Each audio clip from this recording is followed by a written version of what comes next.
నమస్తే, నేను మీ Prashanth. America Donald Trump మరోసారి ప్రెసిడెంట్ అయ్యారు. మరి ఎలాంటి కీలక నిర్ణయాలు తీసుకోబోతున్నాడు, ఎలాంటి కీలక నిర్ణయాలు తీసుకున్నాడు, సో దీని గురించి అయితే మాట్లాడేందుకు ప్రస్తుతం మనతో పాటు సీనియర్ జర్నలిస్ట్ దుర్గా కుమార్ గారు ఉన్నారు. నమస్తే అండి. నమస్తే ప్రశాంత్, మన వీక్షకులకు కూడా. సార్, డొనాల్డ్ ట్రంప్ మళ్ళీ సెకండ్ టైం ఇప్పుడు ప్రెసిడెంట్ అయ్యారు. సో ఎలాంటి కీలక నిర్ణయాలు తీసుకోబోతున్నాడు, ముఖ్యంగా మన భారతీయుల గురించి ఏం ఆలోచిస్తున్నాడు? ఇప్పుడు డొనాల్డ్ ట్రంప్ అమెరికా రెండోసారి అధ్యక్షుడు అయిన తర్వాత అసలు ఎప్పుడైనా తను ఒక తుఫాన్ లాంటి వ్యక్తి. గతంలో అమెరికన్ ప్రెసిడెంట్స్కి ట్రంప్కి తేడా ఉంది. ఏంటంటే ట్రంప్ స్వతహాగా కూడా చాలా సంపన్నుడు. అమెరికాలో ఉన్న పెద్ద సంపన్నుల్లో ట్రంప్ ఒకడు. అంటే ఒక రకంగా డబ్బుతో కూడా ఎన్నికల్ని ప్రభావితం చేసిన ఫస్ట్ ప్రెసిడెంట్గా కూడా ఆయనకి అమెరికాలో అది చెడ్డ పేరు కూడా ఒక రకంగా.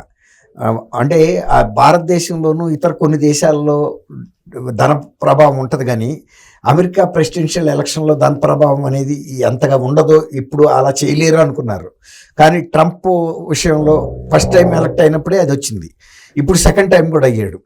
అతను ఎప్పుడైనా సరే ట్రంప్ చాలా బోల్డ్గా డెసిషన్స్ తీసుకుంటాడు. నిర్ణయాలు చాలా బోల్డ్, అంటే స్థిరంగా తీసుకుంటాడు, ధైర్యంగా తీసుకుంటాడు.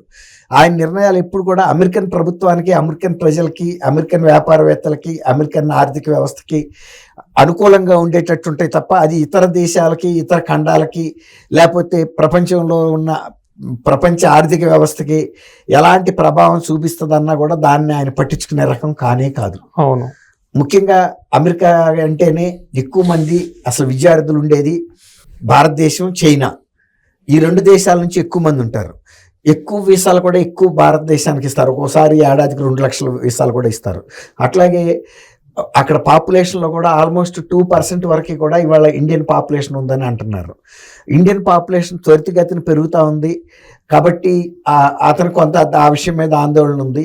తర్వాత ఎక్కువ మంది ఇక్కడ నిపుణత ఎక్కువ ఉండటం వలన భారతీయులు ఉద్యోగ సాధనలో కూడా ముందంజలో ఉంటున్నారు. దాని వలన అమెరికన్ స్థానికులకి ఉద్యోగాల కొరత ఏర్పడుతుంది, నిరుద్యోగ సమస్య ఏర్పడుతుంది. అందువల్ల భారతీయుల మీద కొంచెం ఉక్కుపాదం మోపాలనే ఉద్దేశం మీద ఉన్నాడు.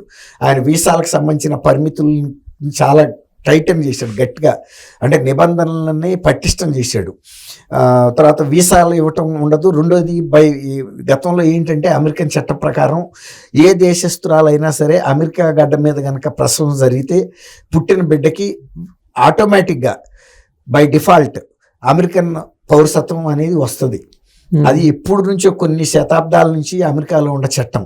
కానీ ఇప్పుడు దీన్ని అడ్వాంటేజ్గా తీసుకుని ఇతర దేశస్తులు అమెరికాలో పిల్లల్ని కంటం ద్వారా ఇతర దేశస్తుల సంఖ్య పెరుగుతుంది అనే ఉద్దేశం మీద కూడా దాన్ని కూడా ఆయన రద్దు చేశాడు ఒక ప్రెసిడెన్షియల్ ఆర్డర్ ద్వారా. అయితే అది కోర్టు దీంట్లో నిలబడుతుందా లేదా విచారణలో అనేది వేరే విషయం. కానీ వీలున్నంతవరకు ఇలాంటి ప్రెసిడెన్షియల్ ఆర్డర్స్ ద్వారానే తను కొన్ని సంస్కరణల్ని ఆల్రెడీ ప్రవేశపెట్టాడు. ఇది పార్లమెంట్లో, అంటే అక్కడ సెనెట్లో ఆమోదం జరగటం తర్వాత అనే అంశం. ముందైతే మాత్రం తను ఏదైతే అనుకుంటున్నాడో అటువంటి అంశాల మీద చాలా స్ట్రిక్ట్గా ఉన్నాడు. చాలామంది భారతీయ విద్యార్థులు కానీ, తర్వాత H1 వీసా మీద ఉద్యోగాల్లో ఉన్న వ్యక్తులు కానీ అక్కడ కొనసాగటం కష్టం. ఒకవేళ కనుక సరైన వీసా, అంటే వ్యాలిడ్ వీసా లేని వ్యక్తులు ఎవరున్నా సరే, అంటే మన దేశస్తులనే కాదు ఏ దేశస్తులనైనా అరెస్ట్ చేసి పంపించేస్తామనేది ఒక హెచ్చరిక చేశాడు. రెండోది, వాళ్ళ మీద చట్టపరమైన చర్యలు తీసుకుంటామని చెప్పాడు. మూడోది, ఒక్కోసారి ఇట్లా అరెస్ట్ చేసిన వాళ్ళని గతంలో ఏంటంటే స్వదేశాలకి వాళ్ళ ఖర్చు మీద కూడా పంపించేవాళ్ళు. ఇప్పుడు అలా కాకుండా ఈ సివిల్ ఏవియేషన్ ద్వారా పంపితే కొంచెం ఖర్చు ఎక్కువ, ఎందుకంటే వాళ్ళకి కంఫర్టబుల్ విలాసవంతమైన విమానాల్లో పంపాలి.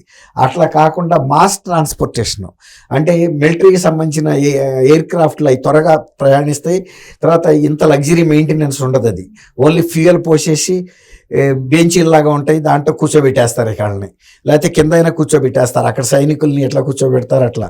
అంటే మన దేశం అని కాదు, ఈ ఇతర దేశాల్లో ఎవరైనా సపోజ్ ఇప్పుడు చైనాకి ఒక 500 మంది వెళ్ళాలి, వాళ్ళని పౌర విమానయాన సంస్థలో పంపాలంటే ఖర్చు ఎక్కువ. అట్లాగే మన దేశస్తులైనా ఏ దేశస్తులైనా సరే వాళ్ళ పట్ల కఠినంగా వ్యవహరించాలనేది. ఇంకోటి ఏంటంటే ఆయన దాదాపు అమెరికా ప్రభుత్వంలో ఒక 30 లక్షల మంది ప్రభుత్వ ఉద్యోగులు ఉంటారనేది ఒక అంచనా గత 2024 ఎండ నాటికి. అంటే ఇప్పటికీ దాదాపు అంతే ఉంటారు. భారతదేశంలో లాగా అమెరికాలో ప్రభుత్వ ఉద్యోగాలు ఎక్కువ మంది అయితే ఉండరు. అక్కడ ఎక్కువ ప్రైవేట్ ఉద్యోగాలు మాత్రమే చేస్తారు. మ్యాక్సిమం ఉంటే 1.19%. టోటల్ ఉద్యోగుల్లో వాళ్ళ శాతం 2% కన్నా తక్కువ. అయినా కానీ వాళ్ళల్లో కూడా దాదాపు ఒక 20 లక్షల మందిని స్వచ్ఛందంగా పదవి విరమణ చేయాలనేది కూడా ఈయన ట్రంప్ ఆలోచన. దాని మీద ఆల్రెడీ కొన్ని ఆర్డర్స్ కూడా ఇష్యూ చేశాడు. ఒక 20 లక్షల మందికి అయితే నోటీసులు పంపించాడు. మీరు ప్రభుత్వం నుంచి కనుక స్వచ్ఛందంగా వైదొలిగితే 8 నెలల జీతం కూడా ఇస్తానని.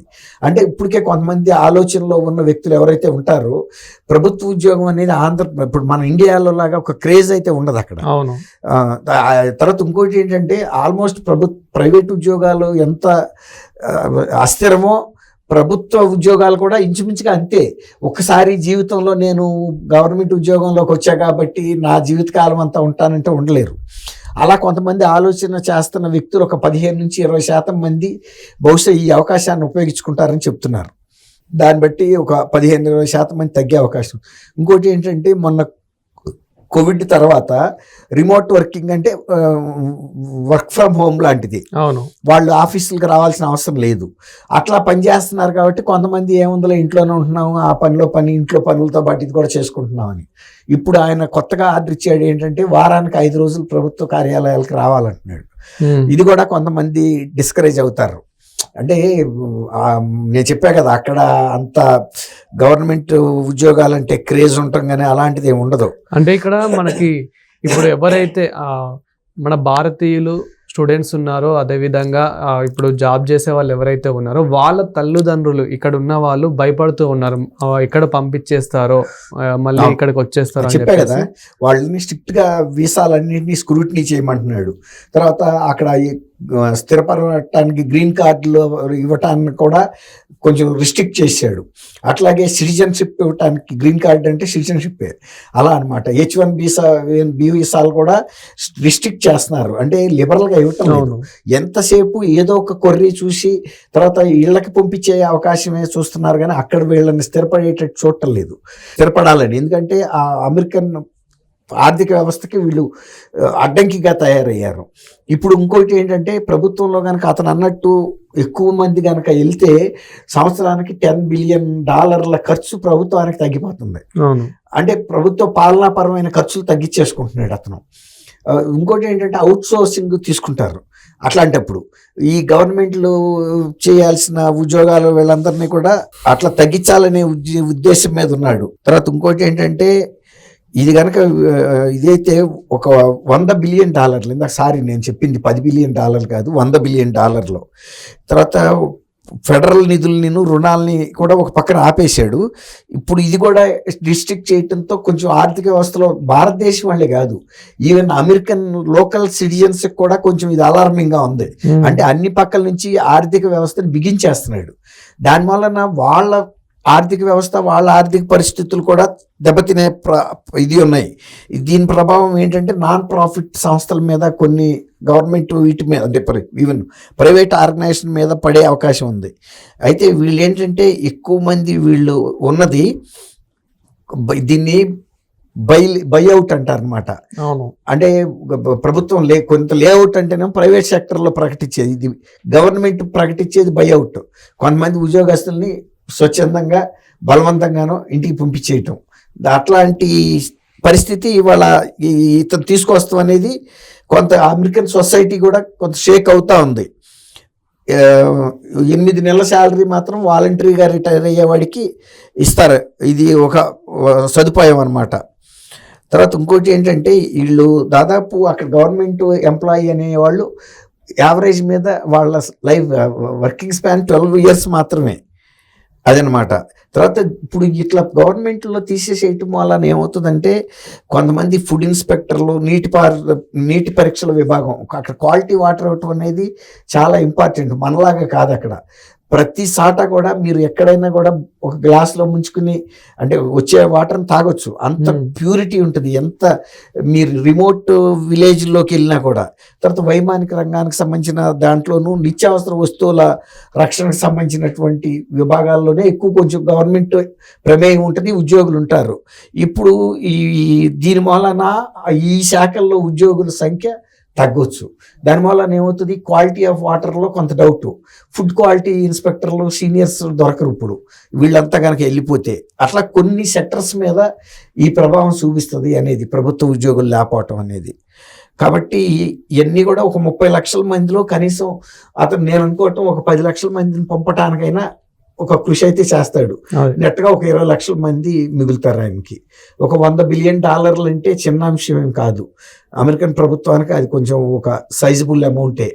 కాబట్టి ట్రంప్ వచ్చిన తర్వాత జరుగుతున్న మార్పులు విదేశీ విద్యార్థుల మీద, విదేశీ ఉద్యోగుల మీద, ప్రైవేట్ ఉద్యోగుల మీద, స్వదేశంలో ఉన్న ప్రభుత్వ ఉద్యోగుల మీద కూడా దాని ప్రభావం చూపిస్తుంది. తర్వాత ఆయన తీసుకున్నటువంటి కొన్ని విధాన నిర్ణయాల మూలన ప్రపంచ ఆర్థిక వ్యవస్థ మీద కూడా దాని ప్రభావం చూపిస్తుంది, రాజకీయ అంశాల మీద కూడా. ఎందుకంటే ట్రంప్ ఈసారి ఒక క్లారిటీతో వస్తున్నాడు. తను అంతకుముందున్న బైడెన్కి తనకి ఒక తేడా చూపించాలి. బైడెన్ అంత ఎఫెక్టివ్ ప్రైమ్ మినిస్టర్ కాదు, నన్ను కాదనుకున్నారు మధ్యలో. ట్రంప్ అనేవాడు అమెరికన్కి రియల్ ఫ్రెండ్, అమెరికన్ ఆర్థిక వ్యవస్థ బాగుండాలి, ప్రజలు బాగుండాలి, దేశం బాగుండాలని కోరుకునే వ్యక్తి. అందుకే గట్టి నిర్ణయాలు తీసుకుంటాడు, ధైర్యమైన నిర్ణయాలు తీసుకుంటాడు. అతను పూర్తి లక్ష్యం అమెరికా వాళ్ళ శ్రేయస్సు. ఇతర అధ్యక్షుల్లాగా ఇతరులకి భయపడి నిర్ణయాల్లో మెతక నిర్ణయాలు తీసుకోడు అని ఒక ప్రూవ్ చేసుకునే ప్రయత్నం మీద అయితే మనం చెప్పచ్చు. Thank you sir. Thank you Prashant, మన వీక్షకులకు.